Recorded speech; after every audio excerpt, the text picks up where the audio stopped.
Good afternoon, everyone, and welcome to the Imagine Golf podcast brought to you by Imagine Golf, helping you get the game you've always imagined. You can go to imaginegolf.com and check out all of our tools, including our free ebooks, our lesson plans, practice plans, and training aids we endorse. And you can sign up for our free golf tips that go out once a week, every week, by simply dropping us your email address. Hey, I want to talk today about a topic that comes up almost daily at Imagine Golf, and that's drivers. Drivers. Everyone wants to hit a great drive, but 90% of the people slice their drive. And another 90% have an adjustable driver that isn't set up to benefit them personally. So let's talk about drivers. In particular, the adjustments. We're going to get to that in a second. But at the end of the day, it's kind of funny, when asked, I think it was Golf Digest, don't quote me on that, but a couple of weeks ago, I read an article about buying patterns, right? And it was around what is important. What do golfers look for when they drop $500, $600, $700, even $1,000 on drivers today? And the number one thing, 80% of golfers said that adjustability is important to them. The ability to adjust that driver to kind of tailor it to themselves or dial in their drive was important to them.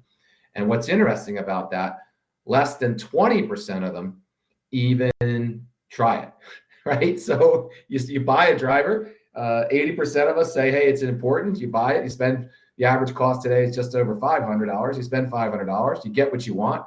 You have all these different settings. You have these weights you can move. You have this cool tool that you can use. All these things are going on. And only 1 in 5 actually pulls out the tool and makes an adjustment. And then even crazier than that, only a third of those people think it actually works or has helped them. So, when you add that all up, we're looking at about between 6 and 10% that spend $500 on a driver that wanted the variability and the ability to adjust it to dial in their game. Only between 6 and 10% actually think it's even working, right? So that doesn't really bode well for the designers, if you would, in the marketing and the selling of drivers today. So it is kind of backwards when you think about it, right? We have one of the reasons that drivers today are so expensive is because they are so technical, right? Not only are the materials crazy different than they were before, right? And carbon fiber and titanium and all these different metals and everything that weren't even on the radar of golf manufacturers and golf club designers even just 10 plus years ago. Today they're front and center. So that costs money. And then when you work in the if you would, the technology behind these drivers today, that adds value to the driver or cost to the driver, and the consumer needs to pay for that. So let's talk about why it's important to adjust that driver. And then more importantly than that, I think how to do it, right? We get back to when I see our students come in, like I said earlier in the podcast, about 90% of them still slice their driver. No matter what they're doing with their clubs, they slice their driver. 10% of the golfers we see hook them. And 70% of all people or golfers out there hit a low drive, way too low. And 30% of our golfers hit them way too high, right? All of that, by the way, those 4 categories, slice, hook, low, or high, not good, right? So if we have a driver that can adjust and throw some variance into those and actually help the golfer, then we want to do that. And we want to do that right away. You don't have to be a rocket scientist to figure out, how to make the driver do some of the things that it's designed to do. You do need to know what you're doing. It's not a consistent metric, if you would, across the different manufacturers, but each manufacturer has intel and information out there on how to adjust and what the adjustments actually will do for the golfer. So let's start with the biggest one I see and the number one thing that you can change right away, and that's loft. And it can be a little counterintuitive, and it can definitely throw some golfers off, if you would, when they buy a 9-degree driver and they're hitting it pretty high. And I say to them, hey, we need to increase that loft to get that ball down. And they look at me with glassy eyes and say, what?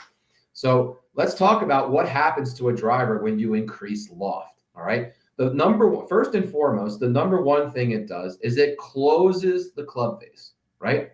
So getting back to the example I just gave you, you got a guy with a 9-degree driver. By the way, most amateur, if you're a double-digit handicapper, you should not have a 9-degree driver. Dustin Johnson doesn't hit a 9-degree driver. Rory McIlroy doesn't hit a 9-degree driver. I can guarantee you the double-digit handicapper that we're seeing on a daily basis should not be hitting a 9-degree driver. But that's a whole nother subject, right?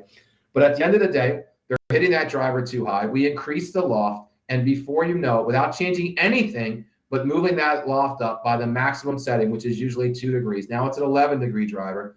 They're hitting it straighter, and in fact, it's not going as high, and they're blown away. They would have never have known that. Again, it is in fact counterintuitive, but now that you know that when you increase loft on a driver, you are in fact closing the club face.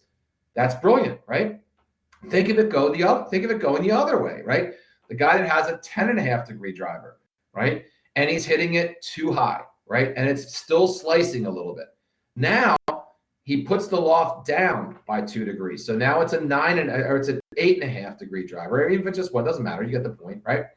Now he's done just the opposite. He's opened the face, which is going to hit it higher and further to the right, right? So he or she literally just adjusted the driver to feed more into the challenge they have, which is slicing the ball and hitting it too high.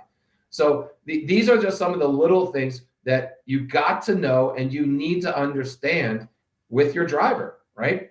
The other things are simple, are almost just as simple, are the upright and less upright settings, right? An upright setting is going to have the toe up, if you would, and the ball's going to go more to the left, right? So if I got a slicer, right, and the club face is not upright, I'm going to make it more upright. If I got an adjustment that I can make it more upright, I'm going to do that.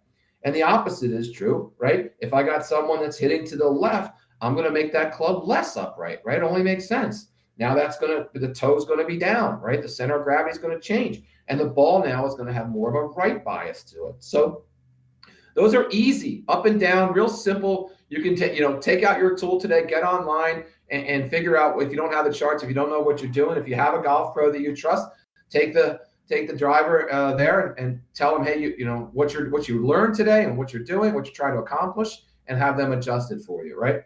The other thing you need to understand is the difference between the weight adjustment. If your driver has a weight adjustment, how critical that can be to ball flight. So real simply, if we move weight towards the heel, then the toe is lighter. The toe comes out more out in front of the golf club or golf ball, and the ball goes more left, right? So if you're a slicer and you got all the weights, incorrectly, or they got the weight out to the toe, guess what? You're going to slice it more. If you got the weight right in the middle, you're going to slice it not as much, right? But at the end of the day, if you bring the weight back to the heel, right, where it belongs for this slicer, you're going to hit a better ball, right? Is it going to correct your swing falls? It's not. But is it going to take that significant slice and make it less significant? Yes. Is it going to take that significant push to the right, that straight shot that just goes 25 yards out of bounds, right? Is it going to keep it inbounds? Yes, right? So regardless of what it actually does, it's going to give you a better opportunity to keep the ball in play, and that's what it's all about. Hank Haney famously says, what's the best drive out there? The best drive is the one you can find. And he's right. If you can find it and it's still in play, that's a good drive, right? It's not a great drive, I'll give you that, but it's a good drive. So just those simple adjustments on your driver will make a big, big, big difference, right? The second thing I see all the time here with at Imagine Golf is people have no idea where to tee the golf ball, right? None. They have even less of an idea where they normally strike the ball in relation to the club face of the driver. And that just blows me away, right? Because it is not the same for every club, right? On an iron, we're hitting down. On a hybrid, we're hitting down and through a little bit more. On a driver, you have the most upright club in the bag, the flattest club, right? So a flat club allows you to hit in the center of the ball. We should be making no contact. We're making no contact with the ground whatsoever, right? So you have the ability to hit right on the axis of the ball, right? So if we're not doing that, if we're hitting on the top of the ball, it's going to part a ton of spin. If we're hitting underneath the ball, a ton of spin. If we're hitting on either side of the ball, a ton of spin. So we need to understand, right, where in fact we're hitting on the golf ball. And you can do that a multitude of that ways. You know, you can do, I have a preference for impact tape. You know, you can go to your local golf store and get impact tape, and that will show you exactly where you're hitting the golf ball. You can do the foot powder spray. Make sure you get the kind of powdery foot spray, right, that you can spray on the face of a golf club and hit it. And it will show you exactly where that face is or where that ball has been struck. I mean, on the face. You can do the dry erase marker bit where you actually take a dry erase marker, right? You put a little dot on the golf ball right in the center and right in front of the face of the golf club. And then you strike, you hit your normal shot, and you'll see that dry erase marker will transfer some of that dry erase marker onto the face, and you can see exactly where you hit it. So these are all things that you need to understand. You can't just work on your swing, let's say, right? Your swing pattern or your swing plane or whatever you're working on and not understand the driver settings and where, in fact, you're striking the golf ball. I can tell you, we've fixed thousands of golfers. I'm talking thousands of golfers in just a few minutes by just changing and going over what we just did. Because once the golfer has a driver set up for their swing, given today, their swing pattern and their golf swing today, it works better. Once they have an understanding of where they're striking that ball and where to tee it up appropriately, they play better. They hit better drives right away.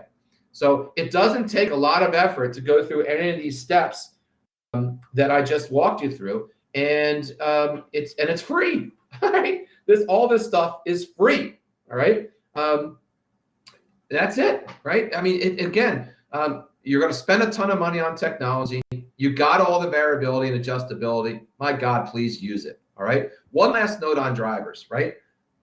The technology out there today is for real. And what I mean by that is look, I'm 56 years old, right? At 56, I can remember my first metal wood, if you would, right? I can remember my first 350cc driver, right? Today, they're 460 cc's, right? I can remember the bubble shafts for those guys that are out there. I can remember, I can remember when woods were really made of woods. The point is that some of those things really, really changed the game, all right? The first metal woods, unbelievable big change to the game. The first adjustable weight driver back in 2005, I think it was, the TaylorMade R7, game changer. The first carbon fiber shaft, if you would, or first carbon fiber club head, game changer. So if you're playing with a driver that's over 5 years old, start saving your money because it makes a difference. If you're playing with a driver that's 10 years old, change it now. And God forbid you're playing with something that's above 10 years old. And again, I said this in our putter podcast not too long ago, right? Get rid of that. Donate that driver right away, right? It's not helping. In fact, it's hurting you. And the likelihood that you can hit that well is not high.